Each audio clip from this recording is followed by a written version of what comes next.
नमस्कार मित्रांनो, साईज ब्लॉगमध्ये आपले स्वागत आहे. आपण आज आलेलो आहोत इसवी 11वे ते 12व्या शतकातील पंचायत स्थापत्यशैलीचं एक प्राचीन शिवमंदिर म्हणजे गोंदेश्वर महादेव मंदिराच्या इथे. हे जे प्राचीन शिवमंदिर आहे हे 12व्या शतकामध्ये एका गवळीने म्हणजे राजकुमार राजगोविंद याने बांधलेले आहे असं म्हटलं जातं.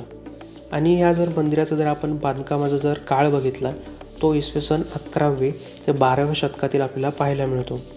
बांधकामासाठी आपल्याला काळा बेसल दगडाचा वापर केलेला आहे हे समजतं.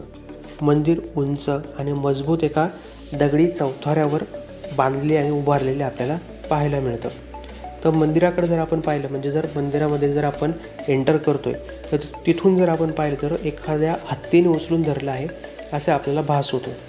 हे जे मंदिर आहे ते यादवकालीन भूमीज आणि पंचायत स्थापत्यकलेचे एक उत्कृष्ट उदाहरण आपल्याला पाहायला मिळतं. म्हणजे पंचायत असं का बरं म्हटलं जातं याला, म्हणजे मध्यभागी मुख्य मंदिर असून त्याभोवती आपल्याला 4 उपमंदिरं जी आहेत ते आपल्याला पाहायला मिळतात. आणि ह्या उपमंदिरांमध्ये सूर्य मंदिर, विष्णू मंदिर, पार्वती मातेचं मंदिर तसंच गणपती बाप्पाचं मंदिर आपल्याला पाहायला मिळतं.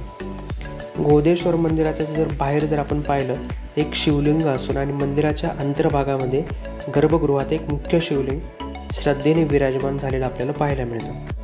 तर गोंदेश्वर हे जे मंदिर आहे त्याच्यावर आपल्याला सुंदर कोरीव काम आणि नक्षीकाम हे एक यादवकालीन स्थापत्यकलेचे किंवा शिल्पकलेचे एक उत्कृष्ट दर्शन घडवतं. मंदिराचे जेवढे पण जे खांब आहेत, भिंती आहेत किंवा जे छतावर अतिशय जे सूक्ष्म कोरीव काम केलेलं आहे त्याच्यामध्ये आपल्याला देवी देवता काही जे प्रसंग जे घडून गेलेले आहेत त्याचं आपल्याला सूक्ष्म काम हे केलेलं पाहायला मिळतं.